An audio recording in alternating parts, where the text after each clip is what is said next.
आवाज़ क्लियर है? आवाज़ क्लियर है।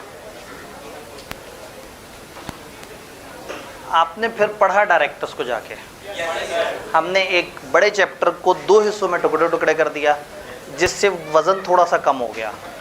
इंडिपेंडेंट डायरेक्टर पे जब आते हैं तो डेफिनेशन तकलीफ दे होती है, लेकिन आगे वो जो रेगुलेशंस हैं वो मज़े की हैं। वो एक ही तरह की चीज़ को इतना रिपीट किया है कि वो हम अपने अल्फाज में भी लिख सकते हैं। यानी कम से कम 3 दफ़ा उन्होंने ये बताने की कोशिश की है कि भाई जिम्मेदारी नहीं होगी उस इदारे की जो वेबसाइट को मेंटेन करेगा। आपने घर जाके जितना चैप्टर 3 को पढ़ा उसमें मुझे बताइए कोई सवाल।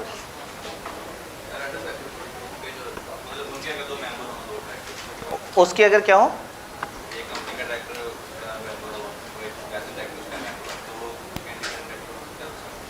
जी, अब इंडिपेंडेंट डायरेक्टर के लिए क्रॉस डायरेक्टरशिप की एक बड़ी अजीब सी शर्त होती है। क्रॉस डायरेक्टरशिप का मतलब है कि हमारी कंपनी जिसमें वो आने लगा है, हमारे डायरेक्टर के साथ उसका कोई ताल्लुक ना हो, यहाँ भी ताल्लुक ना हो, और किसी और कंपनी में भी वो लोग मिलकर डायरेक्टर ना हो। तो अगर हमारी कंपनी का एक डायरेक्टर एक कंपनी में डायरेक्टर किसी बाहर की कंपनी में, और वो भाई साहब भी उस बाहर वाली कंपनी में डायरेक्टर हैं, तो अब दोनों चूंकि उस कंपनी में डायरेक्टर हैं, दोस्त हैं, तो यहाँ पे अब उनका इन्फ्लुएंस आ जाएगा। लेकिन अगर वो इदारा नॉट फॉर प्रॉफिट इदारा है तो फिर वो दोस्ती फ़र्क नहीं करेगी, क्योंकि वो तो सवाब के लिए इकट्ठे हुए हैं, वो कमर्शियल बुनियादों पे इकट्ठे नहीं हुए। जी, मीटे से 21 दिन पहले नोटिस भेजना है। बुक में नहीं दिया हुआ, इसलिए नहीं दिया हुआ कि वो कितनी दफ़ा बताएंगे 21 दिन पहले वाली बात। यानी वो उन्होंने क्या लिखा, उन्होंने कहा वो जो AGM का नोटिस है उसमें हम ये 2 बातें लिखेंगे।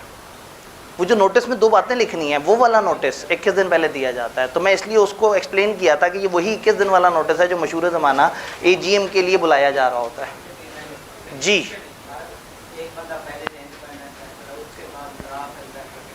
एक बंदा अगर पहले इंडिपेंडेंट डायरेक्टर है और बाद में अगर उसका क्रॉस डायरेक्टरशिप अरेंजमेंट हो गया, तो इसका मतलब है वो उस दिन डिस्क्वालीफाई हो गया जिस दिन उसका क्रॉस डायरेक्टरशिप रिलेशन हो गया। ठीक है, तो जैसे ही अब इसमें इंपॉर्टेंट बात क्या है, कुछ चीज़ें पिछले 3 साल की और कुछ चीज़ें हैं मौजूदा। तो क्रॉस डायरेक्टरशिप अरेंजमेंट में क्या पिछले 3 साल का जिक्र है? उसका अगर क्रॉस डायरेक्टरशिप अरेंजमेंट है तो जिस दिन वो अरेंजमेंट होगा ये अपनी पोजीशन से फिर इप्सो फैक्टो फारिग हो जाएगा। जी, material business relationship with company का क्या मतलब है? कंपनी के साथ एक बिजनेस रिलेशन हो और थोड़ा बड़ा बिजनेस, ऐसा बिजनेस रिलेशन है जिसको हम पहचान सकें कि हाँ भाई ये तो इतनी बड़ी तादाद में है। मटेरियलिटी को कंपनी लॉ नॉर्मली डिफाइन करता है 10% से ऊपर की कोई चीज़। इसीलिए उन्होंने कहा कि अगर ये कंपनी का शेयर होल्डर भी 10% से ऊपर का हो तो फिर ये इंडिपेंडेंट नहीं कहला सकेगा, छोटा मोटा शेयर होल्डर चल जाएगा, क्योंकि इसको शेयर्स तो चाहिए होते हैं इलेक्शन लड़ने के लिए। जी जी, validity of act already done. एक directors board of director elect हो गए, कुछ लोगों ने जाके चैलेंज कर दिया, अदालत में मुकदमा चला, अदालत वालों ने कुछ अरसे बाद कह दिया कि हाँ भाई वो डायरेक्टर गलत था।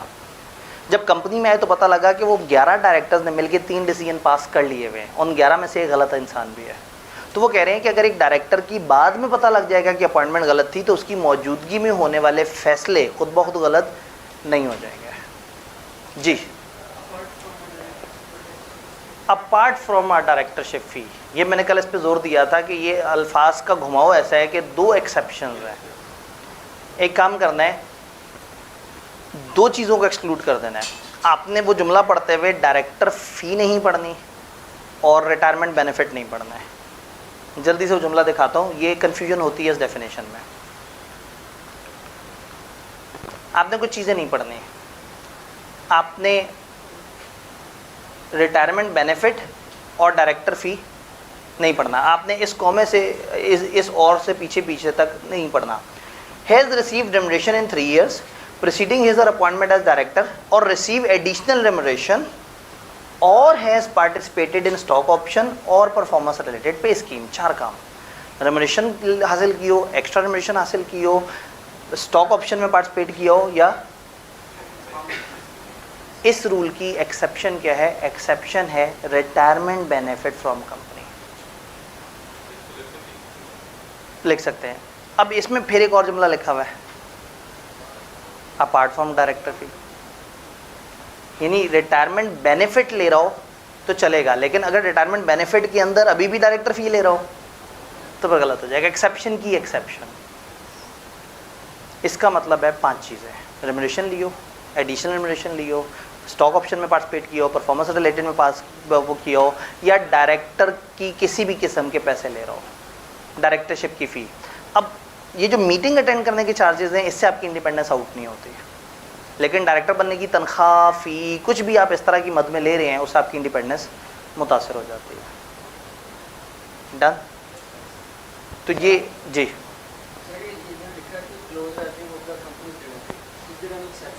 जी close relative of company director का इसमें कोई एक्सेप्शन है?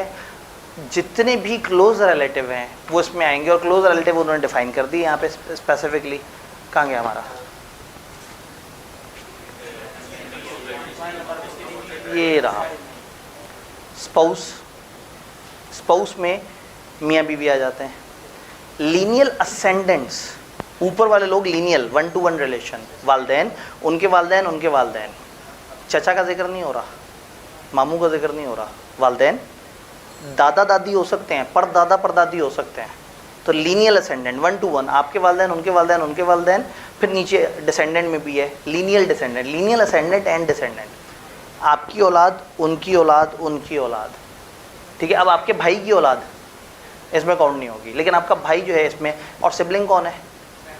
तो एक बंदा, सारे ब्लड रिलेशन उन्होंने डाल दिए। बहन भाई ब्लड रिलेशन है, वालदैन ब्लड रिलेशन है, औलाद ब्लड रिलेशन है, और एक ब्लड रिलेशन नहीं है लेकिन ब्लडी रिलेशन, ये स्पाउस।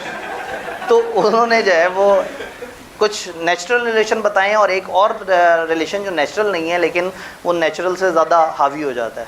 बंदा जो है ना फिर मतलब आगे क्लास में पढ़ाता रहता है, पर कहता है घर जाएंगे तो पिटाई होगी। जी सर, जब उसका रिलेटिव डायरेक्टर से बात किया तो फिर तो एलिजिबल हो गया। जी, जब उसका जो रिलेटिव जो डायरेक्टर है वो निकल गया, ठीक है। तो फिर तो इंडिपेंडेंट। अगर उसका रिलेटिव उस पोजीशन पे नहीं है तो फिर उसकी इंडिपेंडेंस हो सकती है। तो at the time of selection भी वो इंडिपेंडेंट होना चाहिए, और एट एनी गिवन टाइम, अगर वो 3 साल वाली शर्त नहीं है तो उसको at any given time independent रहना चाहिए, ठीक है। एक भाई ने सवाल पूछा, सर आप भी डरते हैं? मतलब भाई वो होता है ना डाउट, क्या होता है वो, burden of proof. Burden of proof होता है मशकूक बात पे। अगर मैं कहता मैं नहीं डरता तो ये एक बड़ी मशकूक सी बात होती है। आप कहते हैं कि सर ने एक अनोखी सी बात कर दी कि एक अजीब सा शौहर है जो डरता ही नहीं है। तो ये जो है ना, मतलब ऐसी बातें करके आपको शादी से भगाने की कोशिश करते हैं ताकि आप अपना तवज्जो मरकूज़ कर सकें अपनी पढ़ाई पे और सही से पढ़ सकें। क्योंकि वो हमारे एक टीचर हमें पढ़ाते हुए ना बीच में कुछ इस तरह की एग्जांपल देते थे जिसमें वो कहते थे कि आज तो बेगम ने बड़ा पीटा और इस तरह से ना, तो हम बड़े एक्साइटेड होते थे, तो उससे ना लेक्चर बड़ा इंटरेस्टिंग हो जाता था। अब ज़ाहिर है उनकी बेगम उन्हें नहीं पीटती होगी या सारा कुछ है, लेकिन मुझे ये समझ आया कि जो नन्हे मुन्ने बच्चे होते हैं वो शादी के जिक्र पे ना बड़े एक्साइटेड से हो जाते हैं, फिर उनका पढ़ने का दिल करता है। तो शादी का जिक्र हुआ, अब हम चैप्टर 3 को कंप्लीट कर सकते हैं। अब जो है ना आपके जहन फ्रेश हो गए, अब आप जो है ना वो अगले 1 घंटे तक मुझे बर्दाश्त कर सकेंगे। ले जी, चीज़ों को आगे चलते हैं लेके। डिफरेंट तरह के डायरेक्टर्स हमने देख लिए। आज हमने डायरेक्टर्स में सारी कचरे मचरे वाली चीज़ें डिस्कस करनी है। डायरेक्टर्स के मिसक्लेनियस रूल्स। मिसक्लेनियस रूल्स में रिमूवल और जो डायरेक्टर्स का डिस्क्वालीफाई होना है उसको एक अलग कैटेगरी बना लेंगे, और बाकी सारे रूल्स, उसकी पावर्स, ड्यूटीज़, उसको हम तेज़ी से देखते रहेंगे, क्योंकि अब इसमें ज़्यादातर चीज़ें क्रैमिंग वाली हैं, लेकिन हमने उसको कंप्लीटनेस को इंश्योर भी करना है इंशाल्लाह। तो सबसे पहले रिमूवल ऑफ डायरेक्टर। एक डायरेक्टर कैसे कैसे निकल सकता है? डायरेक्टर 3 तरीके से निकल सकता है, किताब ने 2 तरीके बताए हैं। तीसरा तरीका होता है SCCP भी डायरेक्टर को निकाल सकता है, डिस्क्वालिफिकेशन ऑर्डर देके, वो सेक्शन हमारे सिलेबस में नहीं है। 2 तरीके से डायरेक्टर निकल सकता है। मेंबर्स इकट्ठे होकर करारदादे मुजम्मत पास कर दें, करारदादे अदम इत्मीनान पास कर दें, और वो कहें कि जी हमें ये बंदा ठीक नहीं लग रहा है, इसे निकाल दो। तो मेंबर इकट्ठे होकर करारदाद पास कर दें, तो वो करारदाद एक खास लेवल के वोट ले और एक खास लेवल के वोट ना ले तो वो निकलेगा या बच जाएगा। और दूसरा bye operation of law, law कह दे कि ये हरकत कर दी, इसको निकाल दो ऑफिस से। तो ये 2 बातें हैं। रेजोल्यूशन यानी कि या डायरेक्टर को उसके जो कंपनी के मेंबर हैं वो इकट्ठे होकर निकाल दें, वो बेचारा डायरी पकड़ के बाहर चला जाए, या कानून कह दे कि तुम हो ही गलत, निकलो, तुम्हें नाअहल करते हैं, और वो दवाइयाँ लेने चला जाए। तो डायरी लेके निकलने वाला बंदा भी डिफाइन कर दिया इन्होंने, और दवाइयाँ लेने वाला बंदा जिसको लॉ ने कहा कि या दवाइयाँ लेने चले जाओ या फिर कुट खाओ, तो वो दवाइयाँ लेने चला गया। तो दोनों तरह से निकाला जा सकता है। कानून भी निकाल सकता है, और जो उस कंपनी के मेंबर्स हैं जिनकी वो कंपनी है, जैसे हमारे केस में जो असेंबली मेंबर्स हैं, वो अगर उन्हें लगता है कि ये बंदा ठीक नहीं है तो वो उसे निकाल सकते हैं। अब इसमें क्या क्या होगा? मेंबर इकट्ठे होंगे निकालने के लिए। ये अजीब सा सेक्शन है, चूँकि डेफिनेशन नहीं है तो इसके अल्फाज थोड़े से सीधे कर दिए। ओरिजिनल लॉ के अल्फाज हैं, resolution for removal of director shall not be deem to have been pass if number of vote casted against it is equal to और exceed minimum number of vote that were casted against वो director immediately preceding election. तो वो एक जुमला शुरू होता है और उसमें 4 दफ़ा नहीं आता है। रेजोल्यूशन है फॉर रिमूवल, पास नहीं होगी अगर फेवर में ना आने वाले वोट, थोड़ा वो जुमला इतना फंस जाता है। तो आसान अल्फाज में रेजोल्यूशन फॉर रिमूवल है, रेजोल्यूशन है ही नेगेटिव रेजोल्यूशन। रेजोल्यूशन क्या करिए, हम डायरेक्टर को निकालना चाहते हैं। कुछ लोग रेजोल्यूशन की फेवर में आएंगे, कुछ लोग रेजोल्यूशन के अगेंस्ट। अगेंस्ट वाले बंदे क्या चाहते हैं, बच जाए। पहली दफ़ा लॉ में हम ये नहीं देखने लगे कि रेजोल्यूशन के हक में कितने वोट आए हैं, हम देखने लगे हैं रेजोल्यूशन के अगेंस्ट कितने वोट आए हैं, आसान अल्फाज में डायरेक्टर की फेवर में कितने वोट आए हैं। अगर वो वोट एक खास बेंचमार्क को क्रॉस कर गए तो डायरेक्टर बच जाएगा। अगर वो वोट एक खास बेंचमार्क, तो सबसे पहले मेंबर में remove director through resolution their meeting, but ये resolution shall not be considered as pass if number of vote cast against resolution यानी कि in favour of director equal to और एक्सीड, वो एक खास लेवल पे आ जाए या उससे ऊपर चली जाए। वो खास लेवल क्या है, 2 अलग अलग डायरेक्टर्स के केस में अलग अलग है। इलेक्टेड डायरेक्टर के केस में वो जो मिनिमम नंबर ऑफ वोट सबसे, जो पिछले इलेक्शन में जो सबसे कम वोट पड़े थे, याद है वो जो बेंचमार्क हमने बनाया था कि जी आखिरी बंदा 50-60 हज़ार वोट लेके आया है, एक डायरेक्टर को निकालने लगे हैं, वो लेके आया था 6 लाख वोट, आज उसकी फेवर में सिर्फ 1 लाख वोट। लेकिन कंपनी में अभी भी एक ऐसा बंदा बैठा है जो 50,000 वोटों से डायरेक्टर बन के आया हुआ है, तो डायरेक्टर पास स्टिल इतना मैंडेट है कि उसको निकालना मुनासिब नहीं है। तो एक डायरेक्टर को नहीं निकाला जाएगा अगर वो आज उतने मिनिमम वोट ले ले जितने से सबसे छोटा डायरेक्टर पिछले इलेक्शन में आया था। तो अगर आई के आप न्यूमेरिकल बनाए तो वो पिछले इलेक्शन के आपको नंबर्स बताएगा और आखिरी बंदे के नंबर्स बताएगा, और अगर वो नहीं बताएंगे तो फिर कंपनी का टोटल शेयर कैपिटल बताएंगे, तो फिर आपको फिर अंदाज़ा लगाना होगा, खुद ही से एवरेज आउट करना पड़ेगा। दूसरा केस क्या है, फर्स्ट या कैजुअल डायरेक्टर। अब कैजुअल वैकेंसी में तो इलेक्शन लड़ा ही नहीं था, इसको अगर हम आखिरी इलेक्टेड डायरेक्टर से कंपेयर करेंगे तो मुनासिब नहीं है, इसको हम एवरेज से कंपेयर करेंगे। तो इसमें हम क्या करेंगे, हम कहेंगे जी इलेक्शन वाले दिन कितने वोट पड़े थे, पता ही लगा कि इलेक्शन वाले दिन 24 लाख वोट टोटल पड़े थे सारे डायरेक्टर्स को। आज सारे डायरेक्टर्स कितने हैं, इलेक्टेड, नॉमिनेटेड, फलाना फलाना, पता लगा इसको, क्रेडिटर को, फलाना वगैरह को मिला के 12 डायरेक्टर्स हैं। 12 डायरेक्टर्स पर कंपनी में हर तरह के हैं, और 1.5 साल पहले इलेक्शन में 24 लाख वोट पड़े थे। अगर ये 12 के 12 फ़र्ज़ करें कि इलेक्शन लड़ते, हालांकि इन सब ने इलेक्शन नहीं लड़ना, अगर ये सबके सब इलेक्शन लड़ते और उस दिन इलेक्शन लड़ते जिस दिन कितने वोट कास्ट हुए थे, तो औसतन हर बंदे को कितने वोट मिलते हैं, 2 लाख। तो अगर ये कैजुअल वैकेंसी निकलना चाहता है तो इसको एवरेज मैंडेट लेना होगा अपनी फेवर में।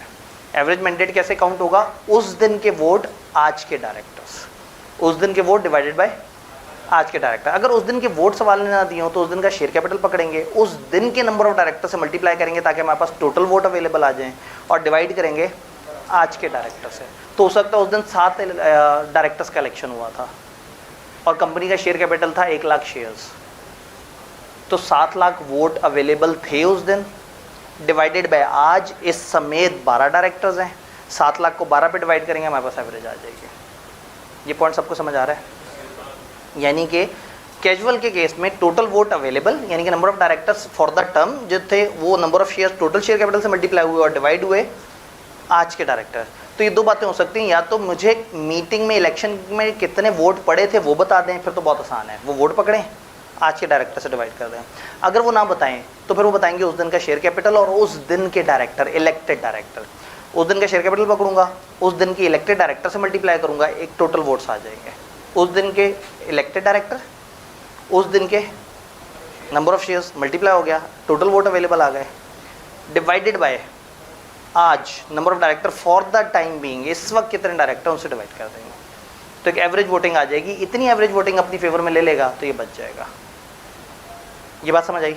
तो न्यूमेरिकली इसके ऊपर खेला जा सकता है। फर्स्ट डायरेक्टर के केस में चूंकि इलेक्शन हुआ ही नहीं तो आपको शेयर कैपिटल एट स्टार्ट लेना पड़ेगा, डायरेक्टर एट स्टार्ट से मल्टीप्लाई करना पड़ेगा और डिवाइड करना पड़ेगा डायरेक्टर्स टुडे, आज कितने डायरेक्टर्स हैं। डन। तो यह रेजोल्यूशन फॉर रिमूवल के निकालने की कोशिश करेंगे तो वो बचने के लिए कितने वोट ले, इलेक्टेड डायरेक्टर मिनिमम वोट ले बच जाएगा, और ये एवरेज वोट ले तो बचेगा। भाई का सवाल नंबर ऑफ शेयर्स है, यानी कि हमने जितने नंबर ऑफ शेयर्स हैं उससे मल्टीप्लाई करना है डायरेक्टर को ताकि नंबर ऑफ वोट्स आ सके। Done. Vacation of office by director, वो जो लॉ वाला है कि लॉ खुद ब खुद डायरेक्टर को कब कहेगा ऑफिस छोड़ दो, बहुत सारी बातें हो सकती हैं। कुछ एडिशनल ग्राउंड स्पेसिफाई आर्टिकल में कर सकते हैं। ऊपर 5 बातें लिखी हुई हैं, 4 बातें लिखी हुई हैं, उनके अलावा कुछ बातें आप आर्टिकल में लिख दें तो वो भी हो जाएंगी। अगर एक डायरेक्टर इनएलिजिबल हो जाए किसी भी वजह से तो वो फ़ौरन निकाल दिया जाएगा।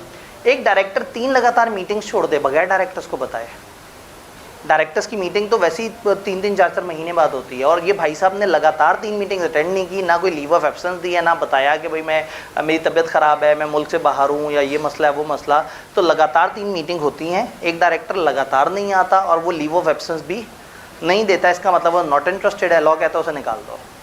तो अगर एक डायरेक्टर लगातार 3 मीटिंग छोड़ दे, लेकिन अगर उसने लॉ पढ़ा हुआ है तो वो 2 मीटिंग छोड़ के तीसरी मीटिंग अटेंड करेगा, फिर अगली 2 मीटिंग छोड़ेगा, फिर तीसरी मीटिंग अटेंड करेगा, फिर नहीं निकाला जा सकता कानूनी तौर पर। 3 लगातार मीटिंग्स वाली, फिर वो या जिस फर्म में वो पार्टनर है या जिस प्राइवेट कंपनी में वो डायरेक्टर है, वो लोग लोन या गारंटी ले लें कंपनी से कंपनीज एक्ट की खिलाफ वर्जी करते हुए। कंपनीज एक्ट ने एक रूल बताया है कि डायरेक्टर को अगर लोन देना है ना तो फिर उसके लिए आपको अप्रूवल लेनी पड़ेगी मेंबर्स से। मेंबर्स अप्रूव कर देंगे तो आप लोन दे दें, और लिस्टेड कंपनी में आपको SCCP से भी अप्रूवल लेनी पड़ेगी। तो एक तरीका बताया लोन का, कहते हैं अगर वो तरीके को फॉलो किए बगैर इसने कोई लोन ले लिया डायरेक्टर ने तो निकाल दिया जाएगा, उसकी कंपनी ने ले लिया बगैर अप्रूवल के तो भी निकाल दिया जाएगा। आखिरी बात, without sanction of general meeting, बगैर मेंबर्स की इजाज़त के एक्सेप्ट कर ले या होल्ड कर ले ऑफिस ऑफ प्रॉफिट। ये क्या होता है जी? तो एडिशनल कोई मैनेजर अकाउंट बन गया फलाना, तो अगर इसने कोई एडिशनल पोजीशन एक्सेप्ट की बगैर मेंबर से पूछे तो गलत है। मेंबर से पूछ क्यों नहीं चाहिए? 3 ऐसी पोजीशन है जो बगैर मेंबर से पूछे एक्सेप्ट की जा सकती हैं, चीफ एग्जीक्यूटिव, लीगल एडवाइजर और टेक्निकल एडवाइजर। तो पूरा सेक्शन कुछ इस तरह से बनेगा कि एक डायरेक्टर कंपनी में कोई ऑफिस ऑफ प्रॉफिट होल्ड करता है other than chief executive, legal या टेक्निकल एडवाइजर, और वो मेंबर से इजाज़त नहीं लेता। मेंबर से इजाज़त ले लें वो भी अलाउड है, और इन 3 में से कोई पोजीशन हो तो बगैर इजाज़त के अलाउड है। तो अगर एक डायरेक्टर कंपनी में एक इजाफी चार्ज संभाल लेता है और उसके पैसे लेना शुरू कर देता है और मेंबर्स को नहीं पता या ये उन अलाउड 3 पोजीशन में नहीं है तो उसने गलत हरकत की है, उसको निकाल दिया जाएगा। तो 5 केसेस में डायरेक्टर को निकाल दिया जाएगा। वो मीटिंग्स लगातार छोड़ दें, वो या उसकी कंपनी है या उसका फर्म लोन एक्सेप्ट कर ले कॉन्ट्रावेंशन में, वो कोई ऑफिस ऑफ प्रॉफिट में आ जाए और बगैर मेंबर से पूछे उन 3 के अलावा, या इनएलिजिबल हो जाए, और फाइनली आर्टिकल्स में इसके अलावा भी अगर कोई आप एडिशनल बात लिखना चाहें तो उससे भी वो डायरेक्टर फारिग हो सकता है। तो एक डायरेक्टर कब अपने ओहदे से फारिग हो जाएगा? जब वो इन 4-5 में से कोई भी काम कर बैठे। डन। एक स्टेप आगे चलते हैं। अब डायरेक्टर्स के बारे में मुत्तफरिक बातें, यानी कि मैं चैप्टर को 3 हिस्सों में डिवाइड कर सकता हूँ। एक बड़ा हिस्सा डिफरेंट डायरेक्टर्स और उनकी अपॉइंटमेंट कैसे होती है, एक छोटा हिस्सा रिमूवल ऑफ डायरेक्टर और कि कब उसको निकाल दिया जाएगा, बहुत ही छोटा सा हिस्सा, और फिर एक बड़ा हिस्सा जिसमें पावर, ड्यूटीज़, लायबिलिटीज़, फलाना फलाना, बहुत सारी बातें हैं, छोड़ना कुछ भी नहीं है, लेकिन समझ इस लेवल पे लेना है कि अगर बीच में कहीं आपका रट्टा कच्चा पक्का हो जाए तो आप खुद से कुछ लिख सकें। पावर ऑफ डायरेक्टर्स, डायरेक्टर हर वो पावर रखते हैं जो कंपनी चलाने के लिए चाहिए।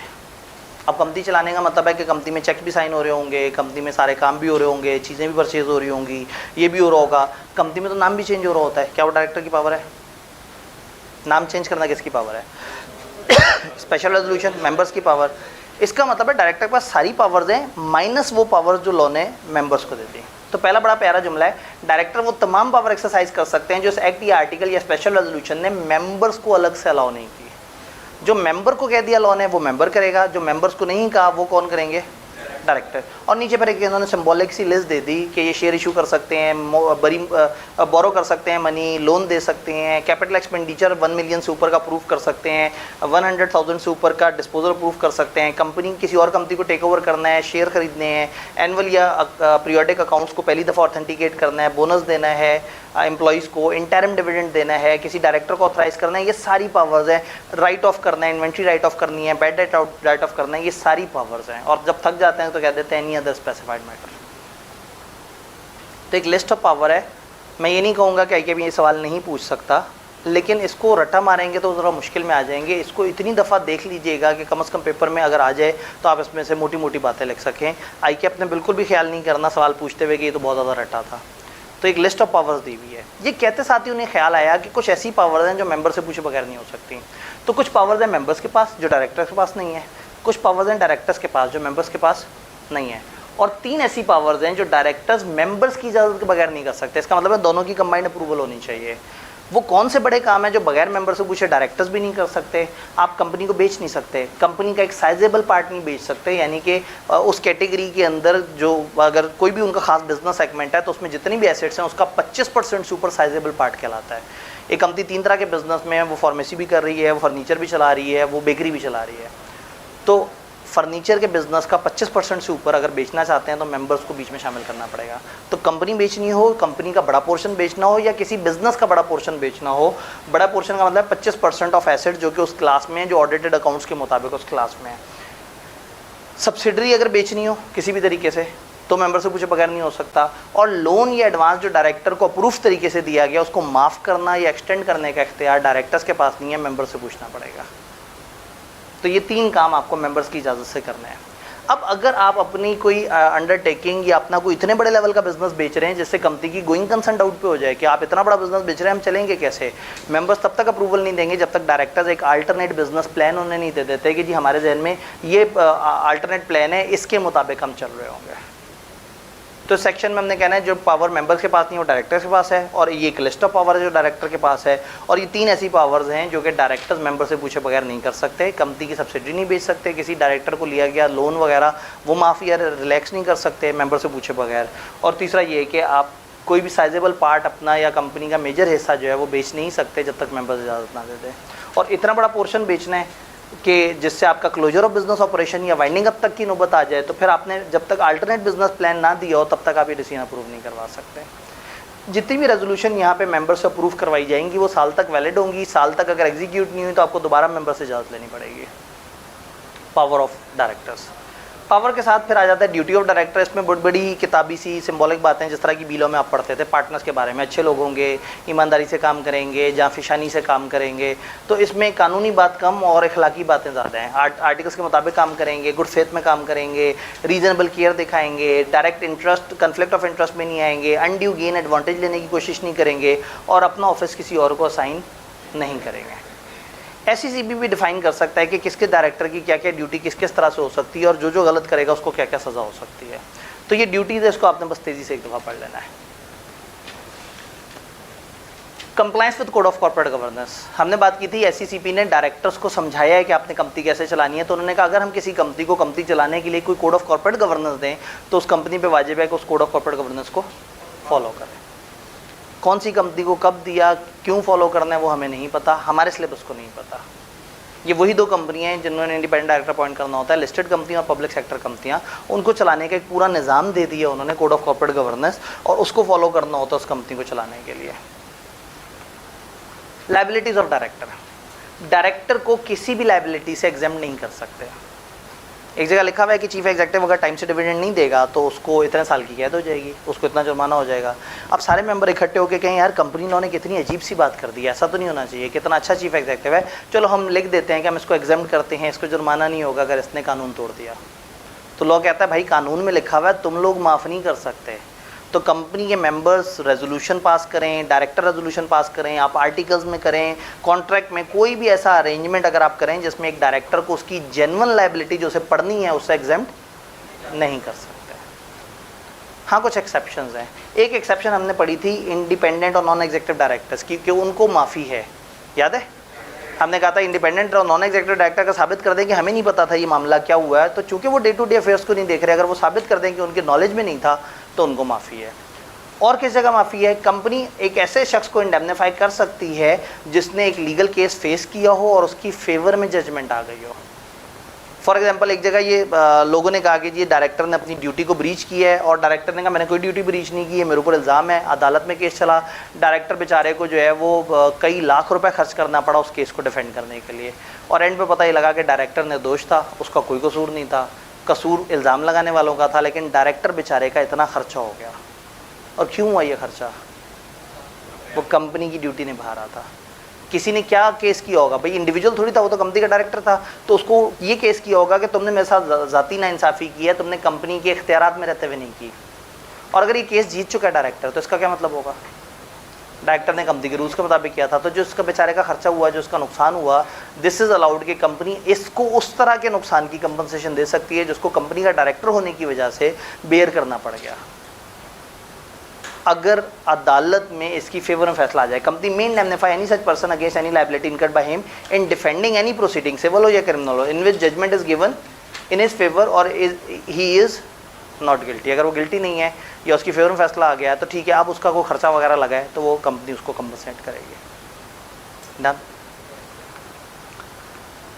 नॉन एग्जीक्यूटिव डायरेक्टर की हमने डेफिनेशन देख ली थी। ये डेफिनेशन सिर्फ इस सेक्शन के कॉन्टेक्स्ट में है, otherwise non executive director member हो भी सकता, नहीं भी हो सकता, लेकिन इस सेक्शन में जो नॉन एग्जीक्यूटिव डायरेक्टर का जिक्र हो रहा है वो बेनिफिशियल ओनर ऑफ कंपनी नहीं है, यानी वो नॉन मेंबर वाले नॉन एग्जीक्यूटिव डायरेक्टर्स हैं। और मजीद क्या है, डायरेक्टर्स की प्रोसीडिंग्स, डायरेक्टर्स की मीटिंग्स किस तरह से हुआ करेंगी। मीटिंग के ऊपर हमने पूरा चैप्टर पढ़ा हुआ है, वो सारी मीटिंग्स हमने जनरल मीटिंग के रूल्स पढ़े थे। डायरेक्टर्स की मीटिंग के बारे में लॉ बहुत ज़्यादा खामोश है, क्योंकि उसको पता है कि चंद लोग हैं अपने तरीके से करेंगे, उधर तो हमने हज़ारों लोगों को इनवाइट करना होता था, हर चीज़ का ख्याल रखना होता था। तो डायरेक्टर्स की मीटिंग के बारे में लॉ ने ज़्यादा हमें नहीं बात बताई, बस 2-3 मोटी मोटी बातें बताई हैं। उसने कही जो पब्लिक कंपनी है इस पर वाजिब है कि हर क्वार्टर में कम से कम एक दफ़ा मिले इनके डायरेक्टर्स। जो लिस्टेड कंपनी है उसको उन्होंने कोरम बता दिया। उन्होंने कहा लिस्टेड कंपनी के जो डायरेक्टर्स की मीटिंग का कोरम है वो 4 या 1/3 ऑफ टोटल डायरेक्टर्स है, whichever is higher. Company में डायरेक्टर हैं 15 का 1/3 कितना होगा, 1/3, 5 वर्सेस 4, बड़ा नंबर कौन सा है, 5। तो कम से कम 5 डायरेक्टर्स आएंगे तो कोरम पूरा होगा। लिस्टेड कंपनी की बात करूँ, अगर 9 डायरेक्टर्स हैं टोटल, 9 का 1/3, 3 और 4 में से बड़ा नंबर क्या है, 4। अच्छा, अगर डेसिमल में जवाब आ जाए तो आपने उसको राउंड अप करना है। अब यानी अगर हम कहें ना कम से कम 4.25 डायरेक्टर होने चाहिए, तो फिर 4.25 नहीं है, यानी हम कहें 4.25 से कम नहीं होने चाहिए, तो 4 4.25 से कम होता है और 5 4.25 से ज़्यादा होता है। तो ये हमेशा राउंड अप होगा, ये राउंड डाउन नहीं होगा। उस राउंड अप हुई हुई वैल्यू को आपने कंपेयर करना होगा नंबर 4 से। इसके 1/3 का जवाब राउंड अप हुआ अगर डेसिमल में आता है, और नंबर 4 इनको आपस में मैच करें, जो बड़ा नंबर है वो होगा कोरम। बाकी कंपनियों का कोरम आर्टिकल्स में लिखा हुआ होगा। और फिर वो वाला जुमला कि अगर कोरम पूरा नहीं होता और आपको कैजुअल वैकेंसी पॉइंट करनी है तो क्या रूल पढ़ा था हमने, जितने डायरेक्टर्स होंगे उस वक्त टोटल रह गए होंगे वही होगा हमारा कोरम। फिर रेजोल्यूशन थ्रू सर्कुलेशन का जिक्र कर दिया, ये तो पढ़ाने वाली बात ही नहीं है। जिस तरह से मेंबर्स की रेजोल्यूशन थ्रू सर्कुलेशन होती थी वैसे ही डायरेक्टर्स की भी रेजोल्यूशन थ्रू सर्कुलेशन होगी, क्योंकि डायरेक्टर्स जो है वो तमाम डायरेक्टर्स को ये हैं ही चंद लोग, तो बड़े आराम से ख़तों किताबत पे इनसे चीज़ें की जा सकती हैं। पुराने दौर में ख़तों किताबत वाला मामला था, अब तो याद है इलेक्ट्रॉनिक कम्युनिकेशन अलाउड है। अब सिंपली एक व्हाट्सएप का ग्रुप बनना है, उस पर जनाब उसने एक पोल क्रिएट कर देना है और उसने कहना है कि जिस पोल में येस या नो में वोट करें, सब वोट डाल देंगे, सबके टोटल वोट जब आ जाएंगे तो कहेगा लो जी रेजोल्यूशन थ्रू सर्कुलेशन हो गई। तो आज के दौर में तो चीज़ें इलेक्ट्रॉनिक चीज़ें होने की वजह से 2017 ने हमें इलेक्ट्रॉनिक मोड्स अलाउ कर दिए हैं, तो अब कंपनियों को इन दिक्कतें नहीं हैं इन कामों में। ये बताते बताते उन्होंने सोचा कि चलो रेजोल्यूशन और मीटिंग के मिनट्स का भी जिक्र कर दें। सारा सेक्शन तकरीबन वही है, बस 2-3 जगह पे चेंज है, ज़रा याद रखना है आपने। अगर आपने मीटिंग के मिनट्स वाला सेक्शन याद किया हुआ है तो डायरेक्टर्स के मिनट्स तकरीबन वही हैं, बस एक फ़र्क ये है कि मीटिंग के मिनट्स मीटिंग के अगले 7 दिन तक मांगे नहीं जा सकते थे और मांगने के बाद 7 दिन में मिलते थे मेंबर को। यहाँ डायरेक्टर्स मांगेंगे नहीं, उनको मीटिंग होने के 14 दिनों में खुद ब खुद सारे डायरेक्टर्स को मिल जाएंगे, एक फ़र्क। दूसरा फ़र्क, वहाँ मिनट्स का रजिस्टर 20 साल तक संभाल के रखना होता था फिजिकल, यहाँ 10 साल तक संभाल के रखना है। बाकी अनलिमिटेड उसी तरह से है, बाकी चीज़ें मोर और लेस वही हैं। तो आप एक सेक्शन याद करें और इधर से वो चेंज को इनकॉर्पोरेट कर दें। मज़ीद छोटी छोटी बातें क्या हैं, डायरेक्टर की रिम्यूनरेशन पे रिस्ट्रिक्शन है, यस रिस्ट्रिक्शन है। आप आर्टिकल्स में तय करते हैं कि डायरेक्टर्स की क्या सैलरी होगी, जनरल मीटिंग वगैरह बैठ के डायरेक्टर या जनरल मीटिंग बैठ के तय करते हैं, आर्टिकल्स में रूल लिखा होता है, तो आप आर्टिकल्स के अंदर रहते रहते डायरेक्टर की सैलरी डिटरमाइन कर सकते हैं। फिर मीटिंग अटेंड करने के पैसे वो भी वही होंगे जो आपने आर्टिकल में स्केल लिखा होगा। जैसे मैंने कहा था ना कि कोई भी डायरेक्टर लाख रुपये से ऊपर क्लेम नहीं कर सकता TADA की मद में, तो मीटिंग अटेंड करने के पैसे या डायरेक्टरशिप के पैसे आप तय कर सकते हैं मिलके, लेकिन वो हमेशा होने चाहिए आर्टिकल्स के मुताबिक, जो कंपनी का जो रूल्स एंड रेगुलेशंस हैं उसके मुताबिक होने चाहिए। बात समझ आ रही है? छोटे छोटे से बहुत सारे रूल्स हैं। असाइनमेंट ऑफ ऑफिस अल्हम्दुलिल्लाह हमने पढ़ लिया हुआ है। ट्रांजैक्शंस इन्वॉल्विंग डायरेक्टर, डायरेक्टर के साथ जो आपने ट्रांजैक्शंस करनी है वो कैसे होगी, तो एक सेक्शन है जिसके अल्फाज बड़े मजाकिया से हैं। वो कहते हैं डायरेक्टर के साथ जो कैश ट्रांजैक्शन है वो कैश में नहीं होनी चाहिए। डायरेक्टर के साथ कैश ट्रांजैक्शन कैश में नहीं होनी चाहिए। ये जुमला याद रहेगा आपको इंशाल्लाह पेपर में। इसका मतलब है कि कैश ट्रांजैक्शन बैंकिंग चैनल से होनी चाहिए, फिजिकल कैश में नहीं होनी चाहिए। तो डायरेक्टर कंपनी को पैसे दे या कंपनी डायरेक्टर को पैसे दे, पैसे तो ये पैसे हमेशा डॉक्यूमेंटेड रूट से होने चाहिए। इलेक्ट्रॉनिक ट्रांजैक्शन हो, बैंकिंग ट्रांजैक्शन हो, मतलब ये एक प्रॉपर चैनल से हो, फिजिकल कैश में डील नहीं करना। तो जो नॉन कैश ट्रांजैक्शन है उसका क्या रूल है, डायरेक्टर की तरफ से कंपनी को कोई एसेट आए या कंपनी की तरफ से डायरेक्टर को एसेट आए, इस एसेट की वैल्यूएशन होगी एक रजिस्टर्ड वैल्यूअर से, और फिर मेंबर्स को हम बताएंगे, जब वो मेंबर से उसकी अप्रूवल ली जा रही होगी तो उन्हें बताएंगे कि ये ट्रांजैक्शन में डायरेक्टर से हम नॉन कैश डील कर रहे हैं और इस एसेट में डायरेक्टर ने हमें अपनी गाड़ी दी है और वैल्यूअर के मुताबिक वो 13 लाख की गाड़ी है, तो हम इस 13 लाख की एवज डायरेक्टर को फलाना चीज़ दे रहे हैं। तो डायरेक्टर की कंपनी से ट्रांजैक्शन या कंपनी की डायरेक्टर से ट्रांजैक्शन अगर अदर देन कैश है तो मेंबर से आप अप्रूवल लेंगे उस वैल्यूएशन के ऊपर, वो वैल्यूएशन मेंबर्स के साथ शेयर भी करेंगे कि ये वाली वैल्यूएशन है और वो उनको नोटिस के साथ बता के भेजेंगे। और जो कैश ट्रांजैक्शन है वो थ्रू बैंकिंग चैनल होनी चाहिए। बात समझ आई? किताब लोन टू डायरेक्टर्स की बात कर रही है। लोन टू डायरेक्टर, डायरेक्टर को लोन कैसे देंगे? मेंबर से पूछ के। डायरेक्टर को लोन या डायरेक्टर के किसी कनेक्टेड पर्सन को लोन देना या इनके किसी लोन की गारंटी देना मेंबर्स के अप्रूवल के बगैर नहीं होगा। तो किसी डायरेक्टर को या होल्डिंग कंपनी वगैरह या डायरेक्टर के किसी relative, spouse and minor children, अब यहाँ रिलेटिव का मतलब सारे नहीं है, स्पाउस माइनर चिल्ड्रन, तो डायरेक्टर या उसके इन रिलेटिव्स को या एक होल्डिंग कंपनी को लोन देना या उनके किसी लोन को सिक्योर करना, ये नहीं हो सकता जब तक मेंबर्स इसको अप्रूव ना कर दें। और लिस्टेड कंपनी में SECB की अप्रूवल भी चाहिए होगी। अगर कंपनी का काम धंधा ही लोन लेना देना है तो बस अप्रूवल की ज़रूरत नहीं है, क्योंकि उसका तो ये ऑर्डिनरी कोर्स ऑफ बिजनेस है। तो अगर एक बैंक का डायरेक्टर बैंक से लोन लेता है तो उसके लिए ये मेंबर्स की अप्रूवल या इस तरह SECB की अप्रूवल वगैरह की ज़रूरत नहीं है। बात समझ आ रही है? अदर छोटी छोटी प्रोविजंस क्या है कि आप पॉलिटिकल कंट्रीब्यूशन नहीं करेंगे, यानी डायरेक्टर्स जो है वो कंपनी के पैसों से पॉलिटिकल कंट्रीब्यूशन नहीं करेंगे। मैं वही बात है कि ताज़ा एक तस्वीर देखी है जिसमें एक पॉलिटिकल कंट्रीब्यूशन हुई है। खैर चलें, इग्नोर करते हैं। और अच्छा, ये ऑनलाइन वाले जब तक इस वीडियो तक पहुंचेंगे तो उन्हें पता ही नहीं होगा कि कौन सी बात हो रही है। अब आप लोगों को तो पता है ना, बस बोलना नहीं है किसी ने। तो पॉलिटिकल कंट्रीब्यूशन इदारे के पैसों से नहीं करेंगे। पैसे इदारे के हैं, PR आप अपनी बना रहे हैं, तो डायरेक्टर जो है वो कंपनी के पैसे उठा के जनाब वो कंपनियों में इन्वेस्ट करता रहे और अपने लिंक बनाता रहे, तो ये बात गलत है। कंपनी की तरफ से ना पॉलिटिकल कंट्रीब्यूशन होगी, क्योंकि उससे फिर नुकसान भी होता है। अगर कंपनी किसी पॉलिटिकल पार्टी से कनेक्टेड मान ली जाए ना, तो जब उस पार्टी में मुश्किल टाइम आता है, इस कंपनी भी वो मुश्किल टाइम आ जाता है। फ़ायदा ये होता है कि अगर वो पार्टी हुकूमत में आ जाए तो फिर आप 700-800 अरब तो इधर उधर बड़े आराम से कर लेते हैं। तो मतलब पॉलिटिकल कंट्रीब्यूशन उन्होंने मना किया है कि कंपनियाँ पॉलिटिकल कंट्रीब्यूशन नहीं करेंगी। जिस वजह से वो नहीं कहते कि वो शौकत खानम तो नॉट फॉर प्रॉफिट था, उसकी तरफ से पैसे क्यों निकले या इस तरह से, वो इसी तरह के कुछ सेक्शंस होते हैं जो कहते हैं कि आपने पॉलिटिकल कंट्रीब्यूशन इदारों की तरफ से नहीं करने। गिफ्ट्स नहीं देने, मीटिंग में लोगों को गिफ्ट नहीं देने, यानी कीमे वाले नान नहीं खिलाने, बिरयानी नहीं खिलानी, ठीक है। यानी कि मीटिंग में जो लोग आए आपने उनको अलग से कोई गिफ्ट्स नहीं देने, वरना क्या होगा, लोग उन गिफ्ट्स के लिए मीटिंग में आया करेंगे और फिर इन डायरेक्टर को हमेशा चूज़ किया करेंगे क्योंकि ये गिफ्ट देते हैं। भाई डिविडेंड मिलता है, कम मिलता है, ज़्यादा मिलता है, वो हर किसी के लिए। और एक छोटा शेयर होल्डर, भाई मेरे पास अगर एक शेयर हो और मैं मीटिंग एम ही अटेंड करने गया हूँ तो मुझे तो डिविडेंड जो मिलना है वो शायद 2 रुपये का मिलना है, लेकिन कंपनी वहाँ पर मुझे कोई अच्छी सी टी-शर्ट गिफ्ट कर दे, कोई अच्छी सी घड़ी गिफ्ट कर दे, कोई अच्छा सा कोई और इस तरह से मामला गिफ्ट हो, फ़ायदा है। तो क्या होगा, मैं कहूँगा वोट तो इन्हीं को पड़े जो गिफ्ट देते हैं, ठीक है। तो अब अगर कोई किसी किस्म के लैपटॉप बांटना शुरू कर दे, कोई किस्म के कोई चीज़ें देना शुरू कर दे, सबके साथ चलना है ना, मतलब इंसाफ भी तो करना है ना कि एक पार्टी के जो चाहने वाले हैं वही अकेले नाराज़ ना हो। तो आप इदारे के पैसों से मीटिंग में गिफ्ट नहीं देंगे, लोगों के वोट ख़रीदने की कोशिश नहीं करेंगे। प्रैक्टिकली स्पीकिंग जब ये गिफ्ट मना हुए तो फिर बहुत ही महंगे महंगे बूफे देने शुरू कर दिए कंपनियों ने। और जो वो लोग जा रहे होते थे, गिफ्ट मना था ना, खाने का तो नहीं मना किया था, तो उनको वो घर वालों के लिए भी खाना दे देते थे कि ये बॉक्स ले जाएं, ज़रा बाजी जी खा लेंगी, बच्चे खा लेंगे, ज़रा इस तरह से करके वो खुश होते, यार कितने अच्छे लोग हैं, घर वालों के लिए भी दिए। तो उन्होंने फिर स्ट्रिक्टली कहा कि मीटिंग में ना गिफ्ट देना है और ना रिफ़्रेशमेंट देनी है, एनी काइंड ऑफ रिफ़्रेशमेंट मना है। चाय देना भी मना कर दिया, पानी की बोतल देना मना कर दिया। यानी उनको इतना गुस्सा चढ़ा कि ये जो है ना, आप उनके वोट खरीदने की कोशिश कर रहे हैं और आप इधर क्लास में जनाब बार बार चाय पीने की बातें कर रहे होते हैं। कौन लोग हैं आप? आज क्यों चाय पीनी है? टाइम ही नहीं है इतना हमारे पास। अगर आज चाय की बात आपके जहन में थी तो थोड़ा टाइम से तो कहते ना, आपने टाइम छोड़ा ही नहीं। वाह जी वाह।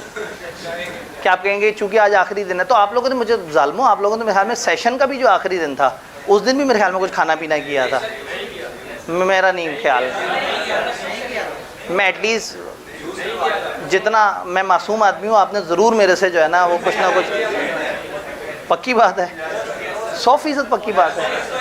नहीं, क्लास में कोई तो ईमानदार आदमी होगा। पोस्ट रिजल्ट में हुआ था, ठीक है, पोस्ट रिजल्ट में हुआ था, प्री में नहीं हुआ था। चलें, तो फिर पोस्ट वालों को फिर क्लास से निकल नहीं, असल में चाय पे देर लग जाएगी क्योंकि वाकई वक्त कम है, फिर जूस कर लेते हैं, ठीक है। तो अब आप उस जूस को जिस मर्जी मद में काउंट कर लें। ये तो बड़ी गलत बात है, सेशन ख़त्म हो रहा है और अगले सेशन में आपने एडमिशन लेना है। अब आप कहेंगे सर ने जूस पिलाया तो एडमिशन लेना है, जूस नहीं पिलाएंगे, आप फिर भी एडमिशन लेंगे इंशाल्लाह, ठीक है। चाय जब तक बन के पहुंचेगी ना, देर हो जाएगी।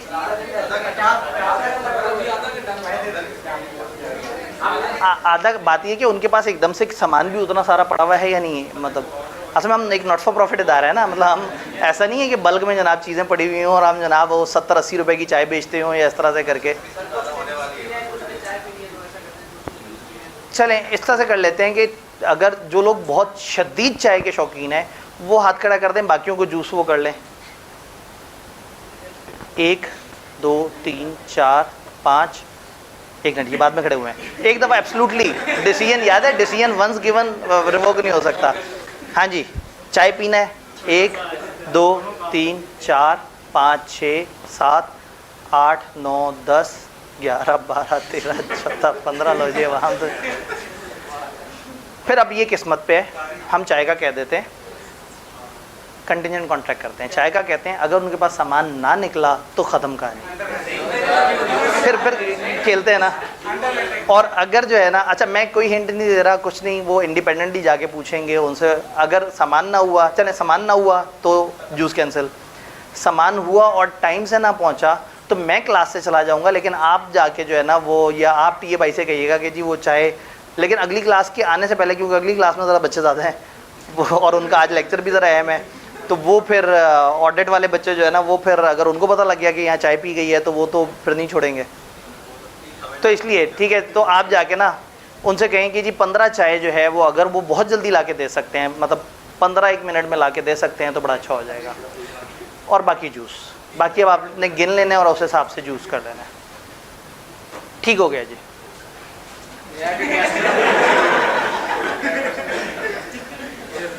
मतलब इतनी पावर है चाय में, जूस इतनी पावरफुल चीज़ है।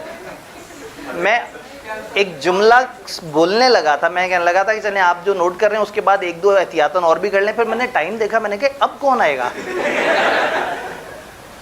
तो ये आपको किसी ने मैसेज किया था कि चाय का जिक्र हो रहा है यार, भाई की टाइमिंग है भाई जनाब, इधर चाय का डिसीजन फाइनल हुआ। चलें जब आप आए हैं तो आपने एक डिसीजन बताना है। चाय की क्वांटिटी में हमें डाउट है, तो एक जुआ खेल रहे हैं हम। जिसको चाय बहुत शदीद पसंद है वो कह रहा है चाय अगर सामान ना हुआ या देर से आई तो चाय ख़त्म हो जाएगी, फिर जूस भी नहीं मिलेगा। दूसरी ऑप्शन है एक सेफ ऑप्शन जो जूस है, a juice in hand is better than a chai in the Bush. तो आप चाय या जूस? जूस, ठीक है, सेफ ऑप्शन एक्सरसाइज। तो 15 चाय और जितने जूस थे उसमें एक ऐड कर दें। और उम्मीद है आप इंतज़ामिया के लोगों को भी काउंट कर रहे हैं। हाँ, उनको तो 2-3 दफ़ा काउंट किया होगा। लें जी, तो ये सारी हमने बातें कर ली और एक छोटा सा गैप जो मुझे चाहिए था बीच में कि ये ख़त्म हुआ है और अगला चैप्टर शुरू होने से पहले आप लोग थोड़े से फ्रेश हो जाएं। और आप कभी भी इल्म से तो फ्रेश नहीं होते, आप खुराक से फ्रेश होते हैं, तो अब खुराक भी है। अब आप उम्मीद है मुझे सुन सकेंगे। तो ये जूस किस वजह से? आखिरी क्लास की वजह से, जो आप समझना चाहें। एक जूस से हम 2 शिकार कर लेंगे, ठीक है। एक खबर की वो खुशी और एक जो है वो आखिरी क्लास। उनका सर उसकी अलग से खुशी है, तो ठीक है। वो तो जब अगले सेशन में आप आए हुए होंगे, जो सेशन एंड हो रहा होगा, तो आपने कहना सर इस वाले सेशन में चूंकि वो वाली खुशी थी तो अब आपने एंड पे हमें वो वाली जूस और वो वाला चाय पिलानी। डन हो गया, सही है।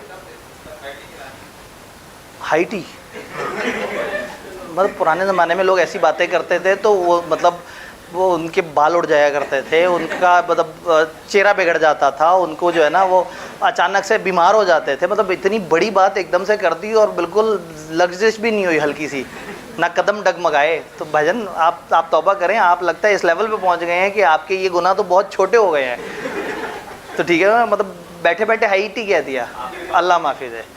आगे चलते हैं, chief executive and other officer. और अगर ऐसा कोई वादा कर लिया और अगले सेशन में आप आए तो फिर तो आपका आना तो किसी खाने पीने की वजह से हुआ ना। इंशाल्लाह हम आपको मेरिट पे बुलाएंगे और उसके बाद जो है ना, ग्रुप भी ऑलरेडी हमारा बड़ा मेरिट पे चल रहा था और अब जो है वो मेरिट जो आखिरी पेपर थोड़ा कमज़ोर था उधर भी मेरिट हमारा बेहतर हो गया। तो वो इंशाल्लाह ताला उसके मुताबिक चीफ एग्जीक्यूटिव और अदर ऑफिसर। डायरेक्टर में समझ आ गया। डायरेक्टर का मतलब है हर वो शख्स जो कंपनी में डायरेक्टर की पोजीशन पे जिस मर्जी नाम से बैठा हुआ है। इस चैप्टर में हम कुछ और ऑफिसर्स का जिक्र करते हैं, मेनली जिक्र चीफ एग्जीक्यूटिव का और बाकी ऑफिसर्स पे बस सरसी सा जिक्र किया है। बहुत ही छोटा सा चैप्टर है। डायरेक्टर पढ़ने के बाद आपको चूंकि बेसिक सेंस समझ आई हुई होती है तो इस चैप्टर पे आप आते हैं तो इतने बड़े चैप्टर के बाद इसको तो आप देखते ही 10-15 मिनट में फड़का फुड़कू के रख देते हैं। देखते हैं क्या है। सबसे पहले चीफ एग्जीक्यूटिव की डेफिनेशन देते हैं लंबी चौड़ी सी कि चीफ एग्जीक्यूटिव एक कंपनी का ऑल इन ऑल है, डायरेक्टर्स के साथ मिलके वो कंपनी को चला रहा है और कंपनी के इख्तियारात में यूँ समझिए कि कंपनी के अंदर सबसे हाईएस्ट पोजीशन पे है। ये अकेला इसका वोट सबसे भारी नहीं है, ये डायरेक्टर्स का हेड है, ये डायरेक्टर्स को चला रहा है या यूँ समझे कि डायरेक्टर्स का लीडर है। बट इसका ये मतलब नहीं कि इसके पास बहुत सारे वोट हैं। जैसे मैंने कहा था कि वज़ीर आज़म के पास भी उतने ही वोट होते हैं जितने एक नॉर्मल असेंबली मेंबर के पास, लेकिन वज़ीर आज़म हेड ज़रूर कहलाता है। तो chief executive head of the company कहलाएगा, कंपनी को हर जगह नुमाइंदगी करेगा, लेकिन इसके पास कोई ऐसी डिस्क्रिशनरी पावर नहीं है कि ये जो कह दे वो हो जाएगा। फैसले हमेशा डायरेक्टर्स की मीटिंग में होंगे या मेंबर्स की मीटिंग में। अब चीफ एग्जीक्यूटिव अगर डायरेक्टर्स में से आया ही नहीं, आपने एक बाहर के बंदे को बुला के कि दूसरी कंपनी का चीफ एग्जीक्यूटिव तोड़ा और जो है आपने अपनी कंपनी में उसे चीफ एग्जीक्यूटिव लगा दिया। पता नहीं आपको ये अल्फाज सुन के कुछ अजीब सा ना लगे, ये तोड़ने वाली बात गलत है। अगर चीफ एग्जीक्यूटिव कहीं और से निकल रहा हो और आप रातों रात जो है वो उस चीफ एग्जीक्यूटिव को कहीं और बुला लें, तो अगर कहीं और का चीफ एग्जीक्यूटिव कहीं और आए और वो डायरेक्टर ना हो, उसका तो मेंबर होना भी शर्त नहीं, याद है। अब वो डायरेक्टर नहीं है तो डायरेक्टर की मीटिंग में क्या करेगा बैठ के? तो लॉ ने कह दिया कि भाई चीफ एग्जीक्यूटिव एजाजी तौर पे डायरेक्टर है, डीम डायरेक्टर है। डायरेक्टर्स में से आए तो डायरेक्टर है ही, मेंबर्स में से आए और डायरेक्टर नहीं था पहले से तो भी डायरेक्टर है, एम्प्लॉइज़ में से आए तो भी डायरेक्टर है, बाहर से आया तो भी डायरेक्टर। यानी चीफ एग्जीक्यूटिव अपॉइंटमेंट से पहले डायरेक्टर था या नहीं था, वो एक डीम डायरेक्टर कहलाएगा। और जो पिछले चैप्टर में सारे रूल्स डायरेक्टर्स के पढ़े हैं, हर रूल चीफ एग्जीक्यूटिव पे भी अप्लाई करेगा। आईकैप एक बड़ा शरारती सा काम करता है, वो एक सवाल देता है चीफ एग्जीक्यूटिव उसमें ये मसला है। आप सोचते हैं मसला तो डायरेक्टर का मसला है, चीफ एग्जीक्यूटिव का तो मसला मैंने पढ़ा ही नहीं। तो आप कहेंगे कि चीफ एग्जीक्यूटिव चूंकि टीम डायरेक्टर है तो जो डायरेक्टर का मसला इलिजिबिलिटी वही चीफ एग्जीक्यूटिव की। चीफ एग्जीक्यूटिव डायरेक्टर नहीं है तो डीम डायरेक्टर काउंट होगा। जो शख्स इलिजिबल है डायरेक्टर के, वो चीफ एग्जीक्यूटिव भी नहीं बन सकता। ये बोर्ड को रिपोर्ट करता है, बोर्ड की अथॉरिटी से बाहर नहीं निकलेगा, लेकिन उनका हेड कहलाएगा। इसकी टर्म्स और कंडीशन चीफ एग्जीक्यूटिव की गवर्नमेंट के अंदर गवर्नमेंट डिफाइन करेगी। यही बात याद रखना है, चीफ एग्जीक्यूटिव में जब भी जिक्र आए ना कि गवर्नमेंट की पावर्स, तो जिन कंपनियों पर गवर्नमेंट का होल्ड है उनका चीफ एग्जीक्यूटिव अपॉइंट भी वो करेंगे, निकालेंगे भी वो, सारे इख्तियारात गवर्नमेंट के पास होंगे, उसके टर्म्स भी वो तय करेंगे। तो तकरीबन हर जगह पे आपको एक जुमला नजर आएगा कि गवर्नमेंट वाले केस में गवर्नमेंट का इख्तियार। तो चीफ एग्जीक्यूटिव की जनरल डिस्कशन की। अब फर्स्ट चीफ एग्जीक्यूटिव कहाँ से आता है? ये वहीं से आता है जहाँ से फर्स्ट डायरेक्टर्स आते हैं। फर्स्ट डायरेक्टर कहाँ से आते हैं? आर्टिकल्स में लिख दिया होता है। कंपनी रजिस्टर कराते हुए आप कहते हैं ये हमारे शुरू के डायरेक्टर्स होंगे, तो वहीं आप लिख देते हैं ये हमारे शुरू के चीफ एग्जीक्यूटिव। तो डायरेक्टर चीफ एग्जीक्यूटिव जो शुरू में नाम लिख दिए वो होते हैं और फर्स्ट एजीएम पे जैसे ही डायरेक्टर्स रिटायर होते हैं ये भी रिटायर हो जाता है। उसके बाद 3-3 साल का इलेक्शन होता है। इलेक्शन में जो लोग आते हैं वो फिर वो डायरेक्टर्स नया चीफ एग्जीक्यूटिव बाद में चूज़ करते हैं, लेकिन फर्स्ट चीफ एग्जीक्यूटिव जो है वो चला जाएगा फर्स्ट एजीएम पे, अनलेस कि वो उससे पहले रिज़ाइन या निकाल दिया गया है। इस तरह से गवर्नमेंट के केस में उन्होंने कहा भाई सारी बातें भूल जाएं, गवर्नमेंट के केस में गवर्नमेंट के रूल्स फॉलो किए जाएंगे। सब्सिक्वेंट चीफ एग्जीक्यूटिव का क्या रूल है? 14 दिनों के अंदर, डायरेक्टर के इलेक्शन के 14 दिनों में आएगा। जैसे हम लोग पहले असेंबली मेंबरान को चूज़ करते हैं, वो लोग आपस में फिर वज़ीर आज़म को चूज़ करते हैं। तो मेंबर्स चूज़ करेंगे डायरेक्टर्स को और डायरेक्टर्स अपॉइंटमेंट के इलेक्शन के 14 दिनों के अंदर अंदर नया चीफ एग्जीक्यूटिव चूज़ करेंगे। 3 साल की मुद्दत होगी, मैक्सिमम 3 साल की, 3 साल से कम भी तय कर सकते हैं। डायरेक्टर की पूरे 3 साल की मुद्दत होती है, चीफ एग्जीक्यूटिव की 3 या 3 से कम साल की शुरू में मुद्दत तय की जा सकती है। उन 3 सालों में इसे निकाला भी जा सकता है किसी तरीके से, वो भी हम पढ़ रहे होंगे इंशाल्लाह। तो रिटायरिंग चीफ एग्जीक्यूटिव तब तक एलिजिबल है जब तक कि नया बंदा नहीं आ जाता। रिटायरिंग चीफ एग्जीक्यूटिव खुद भी अगर डायरेक्टर बनना चाहता है तो वो रीअपॉइंट भी हो सकता है, और जब नया बंदा आएगा तो रिटायरिंग चीफ एग्जीक्यूटिव अपनी कुर्सी छोड़ देगा और उसे कुर्सी दे देगा, अनलेस कि वो आने वाले बंदे को खुद रोक रहा हो या अनलेस कि हमने उसको खुद उठा के धक्के मार के बाहर निकाला हो कि तुमने अब यहाँ पे इस पोजीशन पे नहीं बैठना। तो रिटायरिंग चीफ एग्जीक्यूटिव जो है वो तब तक रहेगा जब तक नया बंदा नहीं आ जाता अनलेस के, अब अगेन क्या करें, सियासी बात पर आ जाती है। रिटायरिंग, अगर मैं कहूँ कि रिटायरिंग वज़ीर आज़म तब तक वज़ीर आज़म रहेगा जब तक नया वज़ीर आज़म नहीं आ जाता, अनलेस के पिछले वज़ीर आज़म को निकाल दिया गया हो या अनलेस के मौजूदा वज़ीर आज़म नए वज़ीर आज़म को आने ना दे रहा हो। तो ये दो रूल्स हैं। अगर उसका ऑफिस एक्सप्रेसली टर्मिनेट हुआ हो या non appointment of successor is due to, अगर बाद में आने वाले को आने ना दे रहा हो तो वो एलिजिबल नहीं है कि वो सीट एंड तक संभाल के रखे। और अगर खुद उसे निकाल दिया गया हो तो इसमें वो डायरी वाले भाई भी और दवाइयों वाले भाई के छोटे भाई भी सारे कवर हो गए। फेडरल गवर्नमेंट, अस्तगफिरुल्लाह, फेडरल गवर्नमेंट आ गया बस भूल जाएं। जो फेडरल गवर्नमेंट की कंपनी है देखना भी नहीं है इधर, पता नहीं क्या बात लिखी होगी। फेडरल गवर्नमेंट वाली कंपनियों में फेडरल गवर्नमेंट ही नॉमिनेट करती होगी, वही रूल सेट करती होगी। ये इधर तो हमने जाना ही नहीं है, तो हमारे पर जल जाएंगे। Terms of appointment, chief executive और उसकी क्या eligibility. Terms of appointment directors या कंपनी तय करेंगे इन अकॉर्डेंस विद आर्टिकल्स तय करेंगे। और जो गवर्नमेंट वाला है, अस्तगफिरुल्लाह, आगे चलते हैं। Person eligible to become director, वो इनएलिजिबल होगा चीफ एग्जीक्यूटिव बनने के लिए। जुमला रिपीट किया, जुमला हमने पीछे भी पढ़ा हुआ था। तो first director chief executive subscribers में से आता है, सब्सिक्वेंट इलेक्शन के बाद 14 दिनों के अंदर आता है, और कैजुअल वैकेंसी भी फिल लाजमी करनी होती है और 14 दिनों के अंदर ही करनी होती है। और उसका टेन्योर भी 3 साल भी हो सकता है और 3 साल से कम भी हो सकता है। नॉर्मली कैजुअल वैकेंसी का टेन्योर रिमेनिंग टेन्योर ही होता है डायरेक्टर्स का, ताकि वो उनके साथ ही चला जाए। अब सवाल ये है, एक सवाल यहाँ पे भी है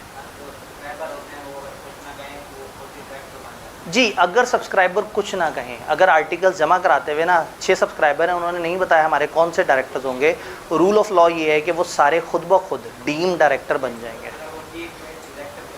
अगर वो चीफ एग्जीक्यूटिव के बारे में ना बताएं तो जाहिर है अब वो खुद डीम डायरेक्टर बन गए हैं, तो फिर अब उन लोगों को 14 दिनों के अंदर अंदर डायरेक्टर अपॉइंट करना होगा, चीफ एग्जीक्यूटिव अपॉइंट करना होगा। Removal of chief executive, chief executive को निकाला कैसे जा सकता है। चीफ एग्जीक्यूटिव को निकालना आपने हमेशा 75% से है। मेंबर्स जब 75% से निकालते हैं तो उसको हम बोलते हैं स्पेशल रेजोल्यूशन। डायरेक्टर 75% होंगे तो स्पेशल रेजोल्यूशन नहीं बोलना, वो लफ्ज़ मुख्तस है मेंबर्स के लिए। तो डायरेक्टर्स के केस में बोलना है 3/4 तादाद में सारे, याद है डायरेक्टर तो तादाद में होते थे, तो डायरेक्टर की तादाद का 3/4 गए तो चीफ एग्जीक्यूटिव निकलेगा। इंटरेस्टिंग बात है कि चीफ एग्जीक्यूटिव डायरेक्टर भी है। तो अगर 12 डायरेक्टर्स हैं तो 3/4 कितना होगा इसका, 9। और इन 12 में एक चीफ एग्जीक्यूटिव भी है जो अपने लिए वोट नहीं करेगा, मतलब अपनी फेवर में वोट करेगा। तो इसका मतलब है कि बड़ा ही मुश्किल है चीफ एग्जीक्यूटिव को निकालना। 11 में से 9 वोट चाहिए होंगे,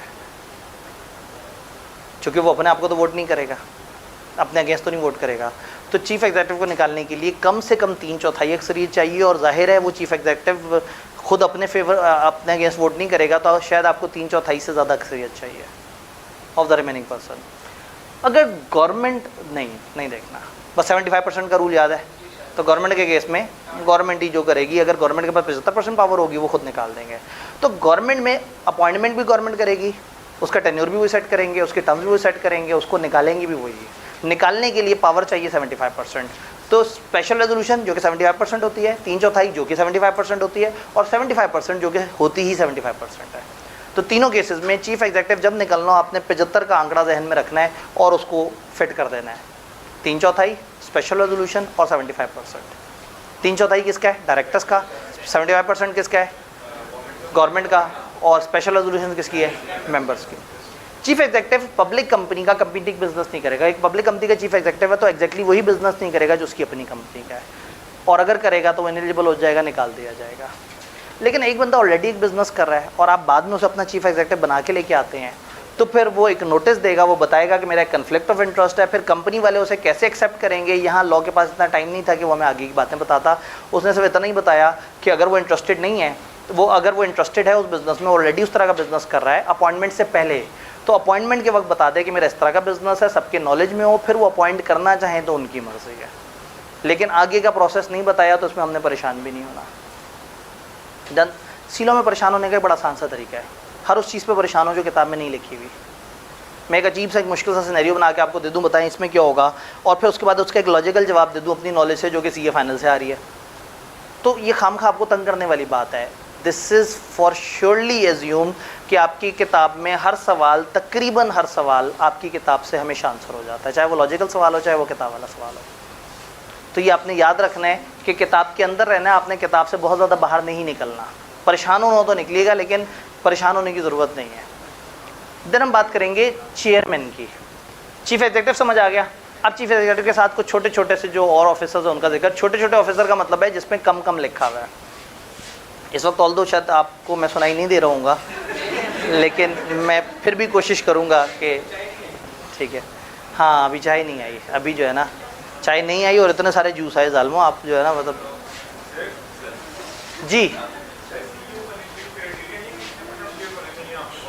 जी सीईओ बनने के लिए क्या आपको क्राइटेरिया है कि आपके पास इतने शेयर्स होने चाहिए? मैं कहता हूँ आपके पास 0 शेयर्स हो। सेक्शन 153 ने खास तौर पे हमें कहा था इनिजिबिलिटीज़ में कि नॉट अ मेंबर अगर है तो डिस्क्वालीफाइड है, लेकिन चीफ एग्जीक्यूटिव को कह दिया था नॉट अ मेंबर भी चलेगा। तो शेयर की शर्त नहीं है, लेकिन माइट इज़ राइट। नॉर्मली क्या होता है, जो बड़ा पावरफुल शेयर होल्डर होता है वही बड़ा पावरफुल डायरेक्टर होता है और वही अपने आप को चीफ एग्जीक्यूटिव भी बना लेता है। जी, नंबर ऑफ डायरेक्टर फिक्स करने होते हैं। ठीक है, ठीक है जी। इन्होंने कहा कि अगर आपने एक नंबरिंग फिक्स कर दी 12 की और उनमें से ही एक चीफ एग्जीक्यूटिव बन गया, तो क्या हम इसे कहेंगे 11 डायरेक्टर प्लस चीफ एग्जीक्यूटिव? नहीं, हम कहेंगे 12 डायरेक्टर जिनमें से एक एजाजी तौर पे चीफ एग्जीक्यूटिव भी है। चीफ एग्जीक्यूटिव एक एक्स्ट्रा ऑफिस ऑफ प्रॉफिट है, यानी ये बंदा डायरेक्टर रहते हुए एक एक्स्ट्रा पोजीशन संभाल लेता है। इसका जी इसका मतलब है कि फिर आपके 12 में से तादाद कम नहीं हुई, आपके डायरेक्टर पूरे 12 और चीफ एग्जीक्यूटिव उन 12 में से एक का एजाजी एक्स्ट्रा दर्जा है, उन्हीं 12 में से। मतलब अगर उन 12 में से सेलेक्ट हो, बाहर से आए तो बाहर से भी आ सकता है, बाहर से भी आ सकता है। हाँ, इसका मतलब ये है कि अगर बाहर से आ गया तो ये 13वां डायरेक्टर काउंट होगा, क्योंकि डायरेक्टर तो है ही है। जी, डायरेक्टर ठीक है जी। अब अगेन हमने कहा कि डायरेक्टर किसी डायरेक्टर को नहीं निकाल सकते। डायरेक्टर्स को निकालने के लिए मेंबर की रेजोल्यूशन होनी चाहिए, क्योंकि मेंबर्स ने उन्हें सेलेक्ट किया था। चीफ एग्जीक्यूटिव को किसने सेलेक्ट किया था? डायरेक्टर्स ने। तो इसलिए लॉ ने डायरेक्टर्स को भी इख्तियार दे दिया कि अगर आप निकालना चाहें तो 3/4 एक सरिस्ते निकाल दें। क्या एक डायरेक्टर चीफ एग्जीक्यूटिव हो तो खाली उसकी चीफ एग्जीक्यूटिव की पोजीशन खत्म की जा सकती है? दिस कैन हैपन कि आप उसका चीफ एग्जीक्यूटिव वाला कॉन्ट्रैक्ट खत्म करवा दें, लेकिन उसका डायरेक्टर होना अभी भी कायम है। कुछ और ऑफिसर, चेयरमैन, ये याद रखना है सिर्फ लिस्टेड कंपनी में जिक्र हो रहा है। लिस्टेड कंपनी में जैसे आपने इलेक्शन के 14 दिनों में चीफ एग्जीक्यूटिव को अपॉइंट करना है, वैसे ही आपने इलेक्शन के 14 दिनों में चेयरमैन को भी अपॉइंट करना है। चेयरमैन कौन होगा? चेयरमैन होगा जो मीटिंग्स को हेड करेगा, याद है, जो बताएगा अब आप बोले हैं ये फैसला ऐसे हुआ, ये फैसला ऐसे हुआ। तो चेयरमैन इज़ दैट पर्सन जो मीटिंग का हेड है लेकिन कंपनी का हेड नहीं है। मैं इसको रेजोनेट करता हूँ स्पीकर के साथ। जैसे एक नेशनल असेंबली है, वो डायरेक्टर्स हैं, हम आम आवाम मेंबर्स हैं, वज़ीर आज़म चीफ एग्जीक्यूटिव है और स्पीकर चेयरमैन है जो मीटिंग को रेगुलेट करता है। वो वज़ीर आज़म को भी कह सकता है भाईजान आप खामोश हो, अपने साथ वाले बंदे को सुनना है। उस मीटिंग का हेड वो है, उस मीटिंग में उसकी बादशाही है, वो अपने तरीके से रेगुलेट कर रहा है, बाद में चपेड़ें खाएगा, लेकिन उस टाइम पे वो मीटिंग का हेड है, वो उस टाइम पे उसी की चलेगी। तो चेयरमैन ऑल इन ऑल है, ये बोर्ड की लीडरशिप के लिए रिस्पॉन्सिबल है, ये बोर्ड को समझाता है कि क्या सही है क्या गलत है। चेयरमैन और चीफ एग्जीक्यूटिव एक बंदा हो भी सकते हैं, लेकिन अगर लॉ कह दे कि ये एक बंदा नहीं होंगे फलाना तरह की कंपनियों में, तो फिर ये एक बंदा नहीं होंगे। तो बड़ा ध्यान से इनके रिस्पेक्टिव रोल डिफाइन करने होंगे, ऐसा ना हो कि ये एक दूसरे से टकराना शुरू हो जाए।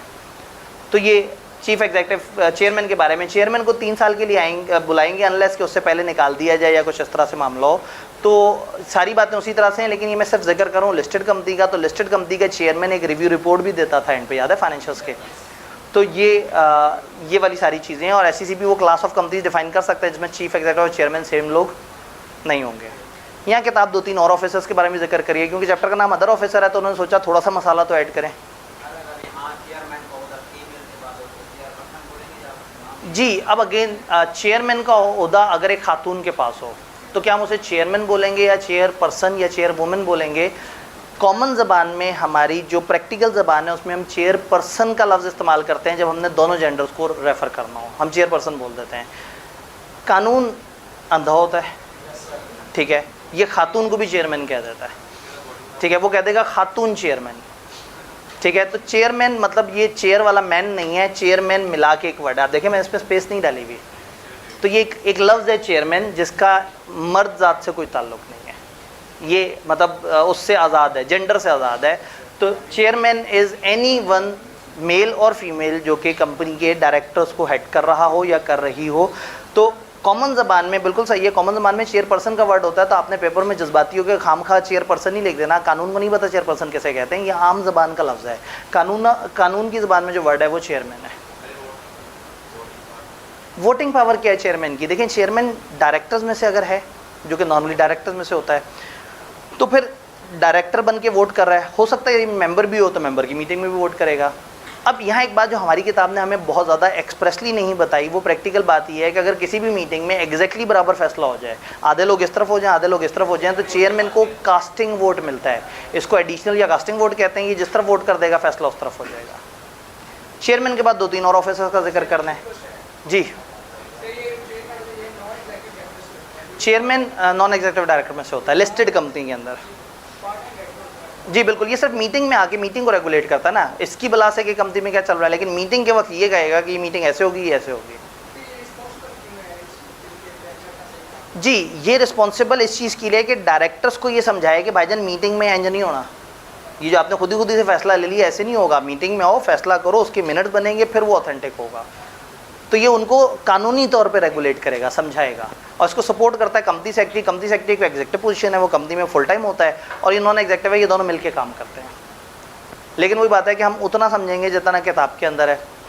शेयर रजिस्ट्रार लिस्टेड कंपनी में वो कहते हैं कि इंडिपेंडेंट शेयर रजिस्ट्रार होना चाहिए। इसकी वो क्वालिफिकेशन होगी जो ये पद कभी ना कभी बता देंगे।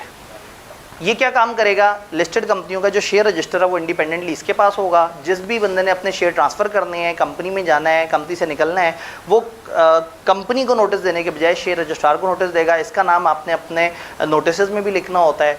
तो शेयर रजिस्ट्रार, जिसके बारे में हमारी किताब ज़्यादा नहीं बता रही, बस एक लिस्टेड कंपनी में एक शेयर रजिस्ट्रार होना चाहिए। कब अपॉइंट होगा, कौन करेगा, क्या तालीम होगी, क्या तजर्बा होगा, हमें नहीं पता। बस एक बंदा होना चाहिए जो इंडिपेंडेंट हो और वो शेयर रजिस्ट्रार हो, और शेयर्स की ट्रांसफ़र वगैरह का काम डायरेक्टली इसको आता हो। इसका नाम हम नोटिस में लिख देंगे। इस ऑफिसर का जिक्र किया, उन्होंने कहा चलो 2 और ऑफिसर्स का जिक्र कर दें, तो फिर उन्होंने जिक्र किया कंपनी सेक्रेटरी का, और कंपनी सेक्रेटरी को इंतहाई एक्सप्रेस तरीके से, वाज़े तरीके से उन्होंने समझा दिया हमें। Any individual appointed to perform secretarial task, secretary उसे कहेंगे जो सेक्रेटेरियल काम करता होगा। सेक्रेटेरियल काम कौन से होते हैं? जो सेक्रेटरी करता है। और सेक्रेटरी क्या करेगा? जो सेक्रेटरी। उन्होंने कहा शायद अभी भी नहीं समझ आई। उन्होंने कहा and other duties customarily perform by company secretary, और कुछ और ड्यूटीज़ जो नॉर्मली कंपनी सेक्रेटरी परफॉर्म करते हैं। चलो आगे कुछ बता दिया होगा। Having such qualification and experience as may be specified. तो कंपनी सेक्रेटरी एक ऐसा शख्स होगा जिसकी तालीम हम बता देंगे, तजर्बा हम बता देंगे। ये क्या करता होगा? ये सेक्रेटेरियल काम करता होगा, या ये वो काम करता होगा जो सेक्रेटरी करते हैं। तो कंपनी सेक्रेटरी वो करता होगा जो सेक्रेटरी करते हैं, और सेक्रेटरी वो करता है जो कंपनी सेक्रेटरी करता है। तो कुछ नहीं बताया सीएफओ की तरह। सीएफओ में फिर एक जगह पे वो किया था, इधर 2 दफ़ा बताने की कोशिश की। तो टीचर उसे कहते हैं जो टीचरोरियल रोल प्ले करे, या वो रोल प्ले करे जो टीचर का रोल है। तो फिर वर्ड टीचर तो फिर एक्सप्लेन नहीं ना हुआ। तो सेक्रेटरी वो है जो सेक्रेटेरियल काम करे, या वो काम करे जो नॉर्मली सेक्रेटरी करते हैं। तो उन्होंने कहा भाई कल को वो किसी जगह डिफाइन कर देंगे कि सेक्रेटरी के क्या रोल्स हैं। एसईसीपी का एक सर्कुलर है, कोई 3-4 सफ़े का, जिसमें उन्होंने सेक्रेटरी के रूल्स बताए हुए हैं। इस जुमले से मुराद है कि वो वाले रूल्स जो हमने बताए हुए हैं। लेकिन हमारे सिलेबस में जब वो रूल्स या लिस्ट ही नहीं है, तो हमारे लिए एक मजाकिया डेफिनेशन है, असूलन हमें बताने की ज़रूरत ही नहीं थी। बता भी दिया तो हमारे नॉलेज में क्या इजाफा कर दिया। पब्लिक कंपनी के पास वो कंपनी सेक्रेटरी होगा जिसकी वो क्वालिफिकेशन होगी जो बता दी जाएंगी। तो पूरे सफ़े पे एक काम का जुमला है, he is responsible for advising board on compliance of corporate laws for maintenance of relevant records and register. Company के लॉज एंड रेगुलेशन क्या होंगे वो उसके बारे में हमें कंपनी को गाइडेंस प्रोवाइड करेगा। फाइनल, सोल परचेज, सेल और डिस्ट्रीब्यूशन एजेंट। किसी भी कंपनी को पाकिस्तान में इजाज़त नहीं है कि वो बगैर SECP से पूछे कोई एक अकेले बंदे को अपनी सारी परचेज़ का काम दे दे, या अपनी सारी सेल का काम दे दे, या अपनी सारी डिस्ट्रीब्यूशन दे दे। कंपनियों के काम होते हैं करोड़ों अरबों रुपए के। अगर पाकिस्तान में आप किसी भी एक बंदे को अपना सारा काम दे देंगे तो वो बंदा मोनोपोली बन जाएगा अपनी फील्ड के अंदर। तो ऐसा नहीं है कि इसमें कोई गलत है, लेकिन एहतियातन SECP देख ले तो शायद वो ज़रा बेहतर तरीके से रेगुलेट कर दे। तो रूल ये है कि अगर एक कंपनी जो है वो कोई sole purchase sale agent appoint करना चाहती है तो SECP से पूछ ले, अगर SECP इजाज़त दे दे तो वो अपॉइंट कर ले। लेकिन जो मुल्क से बाहर की कंपनियां पाकिस्तान में थोड़ा बहुत बिजनेस कर रही हैं उनको इजाज़त लेने की ज़रूरत नहीं है।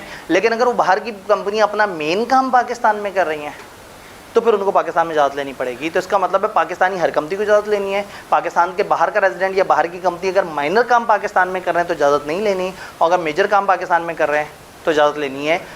सवाल ये है कि मेजर किसे कहते हैं?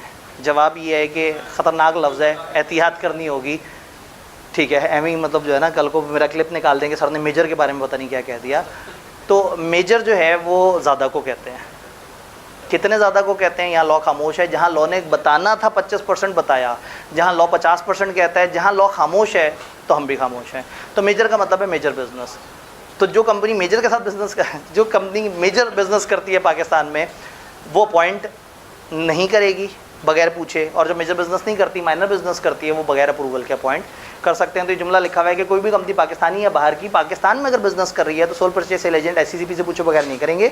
लेकिन मुल्क से बाहर के बंदे अगर इनको अप्रूवल की ज़रूरत नहीं है अनलेस कि उनका major portion of business Pakistan में होता हो। और व्हाट इज़ मेजर पोर्शन? बड़ा पोर्शन। बड़ा कितना नहीं बताया हुआ। तो पेपर में अगर वो कह देंगे 30% बिजनेस पाकिस्तान में है तो आपने लिखना है कि अगर ये कंपनी का मेजर बिजनेस है, क्योंकि हो सकता है उस कंपनी का 15 मुल्कों में बिजनेस हो, तो शायद 30% सबसे बड़ा बिजनेस हो उनका। तो सवाल या तो आपको बहुत अच्छी तरह से समझाएगा, नहीं समझाए तो आपने कह देना अगर ये मेजर बिजनेस है तो ये रूल है, अदरवाइज ये रूल है। क्या ये सारी बातें समझ आई? तो इसका मतलब है कि दिस इज़ पॉसिबल कि हमें कम टाइम में सी लॉ सारे को तैयार कर सकते हैं। ये जो वीडियोज़ हैं ये आपके बड़े काम की वीडियोज़ हैं। आपने इन वीडियोज़ को संभाल के रखना है और हो सके तो यूट्यूब पे अपने ऐप पे डाउनलोड करके रख लें। उससे क्या होगा कि कभी भी आप जो है वो सोने लेटे हैं और आपको नींद नहीं आ रही और आपका आधे घंटे का टाइम है, आपने चैप्टर 5 की रिकॉर्डिंग सुननी शुरू कर दी, इतनी जल्दी नींद आएगी, इतनी मज़े की नींद आएगी, इतनी पुरसकून नींद आएगी। तो कहने का मतलब है कि आपको जब मौका मिले कहीं भी ज़िंदगी में, तो हमने बहुत ज़्यादा टाइम नहीं लगाया इस टोटल क्रैश पे, तो इतने सिलेक्टेड टाइम में हमने वो लॉ जिसमें रटे वाली चीज़ें उसको बड़ी तेज़ी से रिवाइज़ किया है। तो आई होप आई विश कि आप लोगों को जो है वो चीज़ें समझ आएँ। आखिरी चीज़ जाते जाते मेरा ईमेल जो है वो आपके पास, मैं नॉर्मली इन दिनों डेली पिछले 1-2 दिन में मैं नहीं कर सका क्योंकि मैं सुबह 4 बजे फारिग हो रहा था। आतिफ आब्दी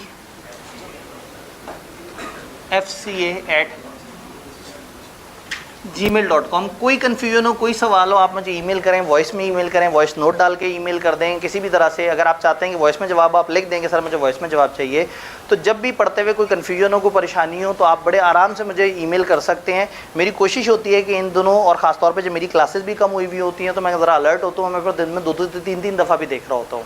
तो अगर कोई सीधा सीधा सवाल है तो मैं शायद फ़ौरन जवाब दे दूँगा। अगर ये है कि मुझे काउंसलिंग चाहिए, मैं अगले सेशन के लिए कन्फ्यूज़ हूँ, मेरा दिल पढ़ाई में नहीं लग रहा, मैं फिल्में देखने का दिल कर रहा होता है, मतलब इस तरह की काउंसलिंग की भी मेरे पास आते हैं। ऐसी चीज़ को मैं फिर थोड़ा होल्ड करके 1-2 दिन बाद ज़रा तसल्ली से, जब मेरे पास इतना टाइम होगा मैं एक डिटेल राइटअप उस पर लिख के दे सकूँ, तो मैं उसको भी आंसर कर रहा होता हूँ, लेकिन उसमें थोड़ा सा देर होती है। लेकिन जो सीधे सीधे सवाल होते हैं, सर ये चीज़ क्या है, वो चीज़ क्या है, मैं कोशिश करता हूँ कि जैसे ही मैं मेल देखूँ मैं उसको रिप्लाई कर दूँ। तो कोई भी कन्फ्यूजन हो, कोई भी प्रॉब्लम हो, आप मेल कर सकते हैं। एक मशवरा जो मैं आपको दूँ, अगर अगली आने वाली अटैम्प्ट मोस्ट प्रॉब्ली अगर आपकी लास्ट अटैम्प्ट हो, तो मैं ये नहीं कहूँगा कि जी आप लाजमी इधर दाखिला लें या सारा कुछ है, वो बात नहीं है।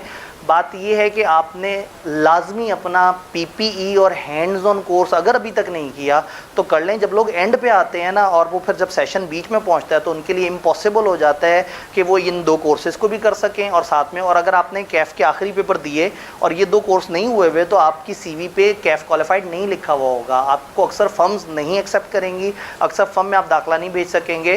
तो अगर आपने अभी तक दाखिला नहीं लिया, कोई बात नहीं है, जैसे ही अगला सेशन स्टार्ट हो और आपकी आखिरी प्रिज्यूम टू बी इंशाल्लाह आखिरी अटैम्प्ट हो, तो आपने स्टार्ट में दाखिला ले लेना है। 3 महीने जो शुरू के स्टार्ट के, जिनमें से 1.5 महीना आपने सिर्फ ज़ाया करना होता है, आपने हैंड्स ऑन कोर्सेज जहां मर्जी से लें, कोई मसला नहीं है, लेकिन ये हैंड्स ऑन कोर्स ज़रूर ले लेने हैं क्योंकि इतने सारे स्टूडेंट्स आखिरी पेपर में आ रहे हैं और अभी बहुत सारे हमारे बच्चे से ज़्यादा परेशान है कि वो हैंड्स ऑन कोर्स नहीं कर सके। तो you should remember this well before कि आपने उसमें लाजमी एडमिशन लेना है, आपने लाजमी उसको कवर कर लेना है। MS ऑफिस टेंशन वाली बात नहीं, उसमें ऑनलाइन एडमिशन हो जाता है और आप ऑनलाइन एडमिशन लें। फ़र्ज़ करें पेपर के करीब भी ले लें, 1-1.5 महीना आपने नहीं पढ़ा और आपने बाकी 1-1.5 महीने आज पूरे कर लिए, सही है।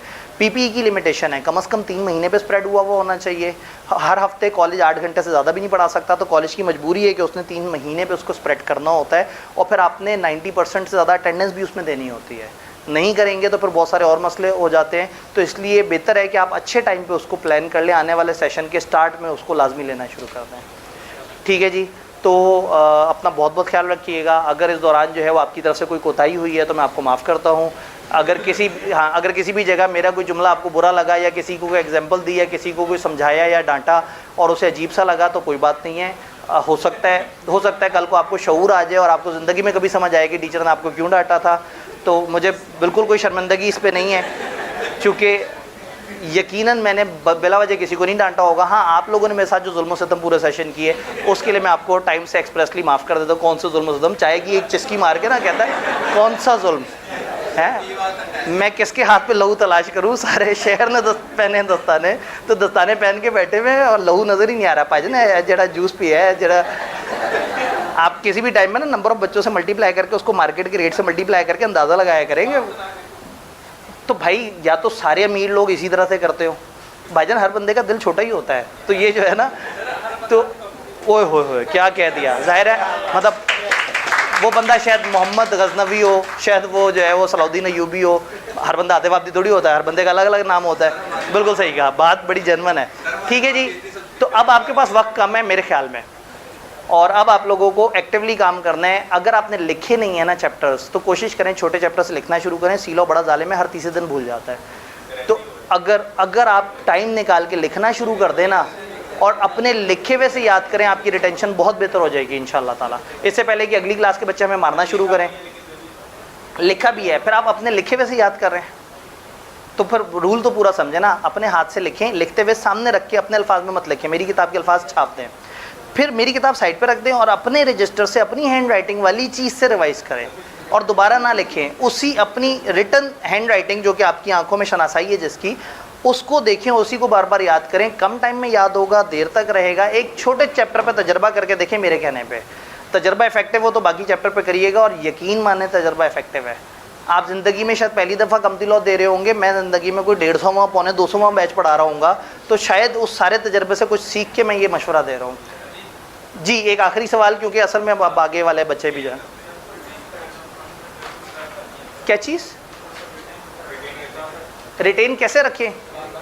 वही वाला अपना रजिस्टर बना लिए। अब अपने रजिस्टर से दोहराएं बार बार, लेकिन आपके दोहराने में एक टाइम आएगा कि आप पूरा चैप्टर 8 जो है ना वो आधे घंटे में दोहरा लिया करेंगे। मल्टीपल रिविजन्स देनी है। हाँ, आपकी उससे शनासाई बन जाएगी। हर 2-3 दिन बाद एक दफ़ा उस चीज़ों को दोहरा लिया। ये आखिरी से आखिरी सवाल, पास्ट पेपर्स की वीडियोस उस गूगल ड्राइव में साथ साथ जा रही थी, और अभी क्या होगा, सेशन एंड होगा तो मैं बीच में थोड़ा सा फ्री हूँगा 1-2 दिन बाद, तो मैं सारी पास्ट पेपर की वीडियोस उठा के उस यूट्यूब के लिंक में भी डाल दूंगा।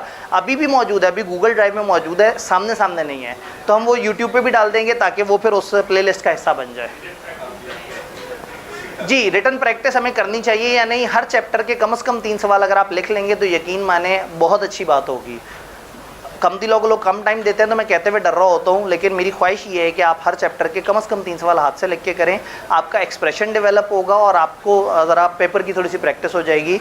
अपना बहुत बहुत ख्याल रखिएगा, दवाइयाँ वक्त पे लेते रहिएगा, डिप्रेशन से दूर रहिएगा। इंशाल्लाह ताला मिलते हैं।